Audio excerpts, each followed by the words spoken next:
Sir గత కొన్ని రోజుల నుంచి కూడా జగన్మోహన్ రెడ్డి గారి సెక్యూరిటీ గురించి చర్చ జరుగుతూ ఉంది సార్. ఆయనకు 986 మంది సెక్యూరిటీ ఉండేవాళ్ళు.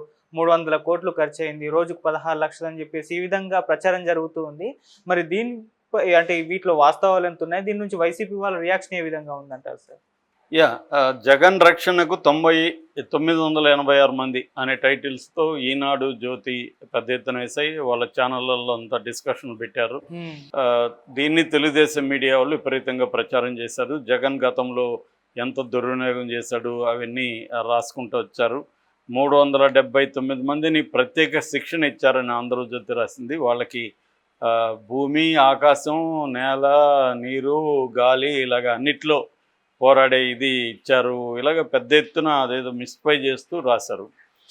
300 మంది పోలీసులతో సపరేట్గా ఒక ఎస్ఎస్జి ఏర్పాటు చేశారు. మామూలుగా అయితే ఎన్ఎస్జి అనేది చంద్రబాబు Z+ కేటగిరీ ఇస్తుంది, నేషనల్ సెక్యూరిటీ గార్డ్స్.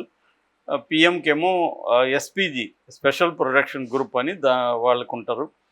సో ఇక్కడేమో వీళ్ళకి సపరేట్గా ఎస్ఎస్జి పేరుతో, స్పెషల్ సెక్యూరిటీ గార్డు పేరుతో ఒక బ్యాచ్ని 379 మందిని సపరేట్గా ఏర్పాటు చేసి జగన్ పెద్ద ఎత్తున శిక్షణ ఇచ్చాడు.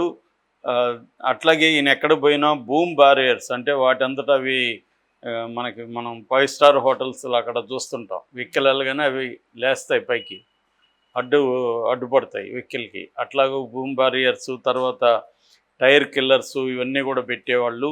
అట్లాగే వాళ్ళ ఇంటి దగ్గర కూడా విపరీతంగా మూసేశారు. 13 కిలోమీటర్ల రోడ్డు మూసేశారు. ఇజ్రాయెల్ నుంచి స్పెషల్గా వెపన్స్ తెప్పించారు.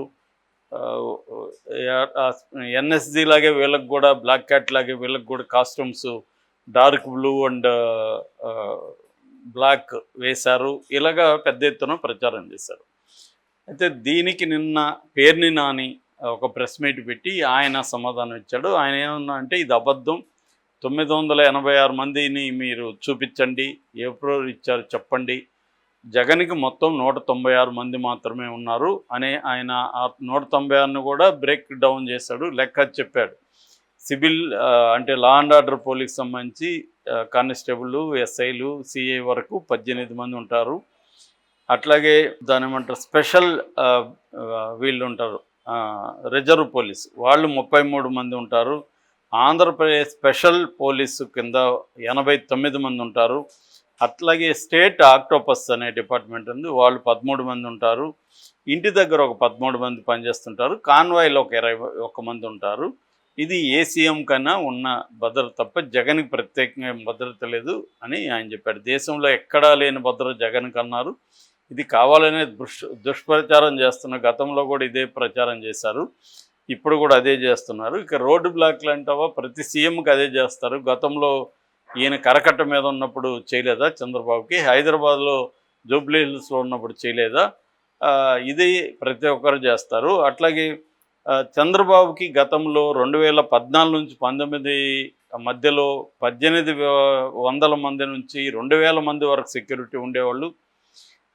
లోకేష్కి పదవి కూడా లేనప్పుడు కూడా Z+ సెక్యూరిటీ ఇచ్చారు. మరి లోకేష్కి ఎందుకు Z+ సెక్యూరిటీ ఇచ్చారు? ఈ దేవాంశ్ వాడు పిల్లవాడు దేవాంష్కి కూడా 4+4 ఇచ్చారు సెక్యూరిటీ. సో సిబిఎన్ ఇంట్లో పెద్ద ఎత్తున పోలీసులను పెట్టేవాళ్ళు.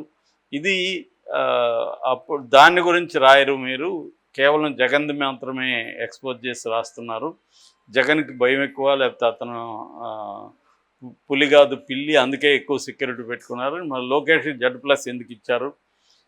ఇప్పుడు ఇంకా పెంచారు ఈ మధ్యకాలంలో వీళ్ళందరికీ. సో ఇది ఆయన చెప్పింది. అట్లాగే ఇది కావాలనే ప్యాలెస్ తాడేపల్లి ప్యాలెస్ అని పుకారు చేస్తున్నారు. నేను ఛాలెంజ్ చేస్తున్నాను, చంద్రబాబు జూబ్లీ హిల్స్లో ఉండే ఇల్లు, జగన్ తాడేపల్లి ఉండే ఇల్లు, ఈ రెండింటినీ ఒక కమిటీ వేయండి, జడ్జిలను ఎవరన్నా పెట్టండి, రెండింటినీ పోయి చూసి రమ్మనండి. ఎవరి ఇల్లు కాస్ట్లీగా ఉంది, ఎవరింట్లో ఫర్నిచర్ కానీ ఇతర వస్తువులు కాస్ట్లీగా ఉన్నాయో నివేదిక ఇవ్వమనండి, మేము రెడీ అని ఆయన ఛాలెంజ్ చేశాడు. అట్లాగే మీడియాని, సాక్షితో సహా మీడియాని చంద్రబాబు ఇంట్లోకి అలో చేయమనండి. ఇక్కడ జూబ్లీ హిల్స్లో మేము ఇక్కడ ఎవరు వచ్చినా మేము అలో చేస్తాము, మీడియా కూడా చూడండి. అనేది ఆయన ఇది చేస్తాడు. ఇది కేవలం జగన్ క్యారెక్టర్ అసాసినేషన్లో భాగంగా వీళ్ళు చేస్తున్నారు తప్ప ఇందులో వాస్తవం లేదని చెప్పాడు. సో దీన్ని బట్టి ఓవరాల్గా వీళ్ళిద్దరి గొడవ సెక్యూరిటీకి ఇప్పుడు నేను ముందు నుంచి చెప్తున్నా, వైసీపీ మీద జగన్ మీద రోజుకొక కథనాల్ని తెలుగుదేశం మీడియా నాయకులు బయటికి తీస్తారు. ఎందుకంటే ఇదే పని 2019లో తెలుగుదేశం మీద కూడా వైసీపీ కూడా ఇదే పనే చేసింది. ఇప్పుడు వీళ్ళు కూడా ఇదే పని చేస్తున్నప్పుడు దానికి రివర్స్లో వీళ్ళు కౌంటర్ ఇస్తారు. ఇందులో అబద్ధాలు చెప్పడం అనేది ఆల్ కైండ్ ఆఫ్ మీడియాకి అలవాటే. తాము చెప్పదలుచుకున్న దాన్ని బ్లోఅప్ చేయడం, లేనిపోని ఇది పోయడం, ఇదంతా ఇప్పుడే కాదు, ఇది మనకి హిట్లర్ కాలం నుంచి ఉంది. గోబెల్స్లో ఆ మాటకు వస్తే మహాభారతంలోనే యుద్ధంలోనే కృష్ణుడు అబద్ధాలు చెప్పించి చివరికి ఎప్పుడూ జీవితంలో అబద్ధాలు చెప్పని ధర్మరాజు దగ్గర కూడా ఆయన అబద్ధాలు చెప్పాడు. అశ్వత్థామ అత కుంజరహ అని. అంటే అశ్వత్థామ అత అంటే అశ్వత్థామ చనిపోయాడు అని గట్టిగా వినబడేటికి చెప్పి కుంజరహ అని మెల్లగా చెప్పమన్నాడు. కుంజరహ అంటే ఏనుగు అనే అశ్వత్థామ చనిపోయింది. కానీ ఆయనకి వినబడింది ఏంది, తన కొడుకు అశ్వత్థామ చనిపోయాడని ద్రోణాచార్యుడు అనుకొని ఆయన నిస్సహాయంగా ఉన్నప్పుడు ఆయన చంపేశాడు. సో ఈ టాక్టిక్స్ అనేది ఎప్పటి నుంచో ఉంది. అంటే నీకు ఒక శత్రువుని చంపాలంటే ఫిజికల్గానే కాకుండా అతని లెజిటిమసీని దెబ్బతీయాలి, అతనుకున్న పరపతి, అతనుకున్న విశ్వసనీయత, క్రెడిబిలిటీ, వీటన్నిటిని దెబ్బతీయాలి, అతని క్యారెక్టర్ని అసాసిన్ చేయాలి. స్త్రీలనైతే మామూలుగా ఆమెకి ఇంతమంది అఫైర్లు అంతమంది అఫైర్లు, ఇవి ఆమె సెక్సువాలిటీ మీద జరుగుతూ ఉంటుంది. మగవాళ్ళు అయితే ఇట్లాంటివన్నీ జరుగుతుంటాయి. అవినీతి అనేది ఒకటి. ఇప్పుడు మన కేజ్రీవాల్ని అవినీతి అని అతన్ని పెట్టేశారు బీజేపీ వాళ్ళు. ఇది ప్రతి చోట ప్రతి కాలంలోనూ జరుగుతున్నదే. ఇప్పుడు ఎవరి చేతిలో బలమైన మీడియా ఉంటుందో, ఎవరి చేతిలో ప్రాపగండా నెట్వర్క్ స్ట్రాంగ్గా ఉంటుందో వాళ్ళు డామినేట్ చేయగలుగుతారు. అంత మాత్రాన అవతలోడేదో నీతిమంతుడని కాదు, అతనికి చేత కాదు అంతే. జగన్కి చంద్రబాబు లాగా చేత కావట్లేదు అంతే. వీళ్ళిద్దరి మధ్య తేడా ఉందని నేను చెప్పట్లేదు, ఇద్దరి మధ్య తేడా ఏం లేదు.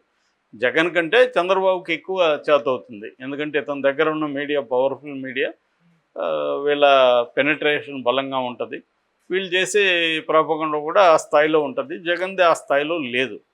అంత తప్ప ఇద్దరి మధ్య బేసిక్ దీంట్లో ఏమి తేడా లేదు. వీళ్ళ మధ్య కాదు, ఏ పొలిటికల్ పార్టీ మధ్య తేడా లేదు. చేత అవుతుందా చేత కాదా అనేది మాత్రమే క్రైటీరియా.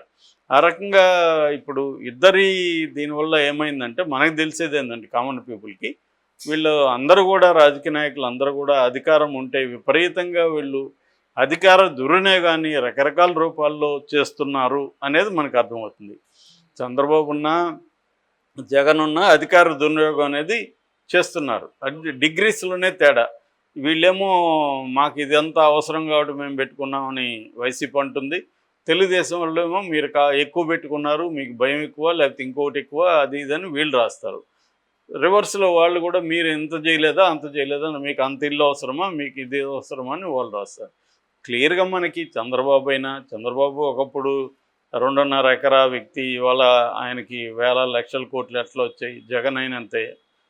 రాజారెడ్డి అక్కడ ఎరుకులని పెట్టుకొని చిన్న చిన్న దొంగతనాలు దోపిడీలు చేసేవాడు ఒకప్పుడు. మరి వాళ్ళకి ఎలా వచ్చాయి?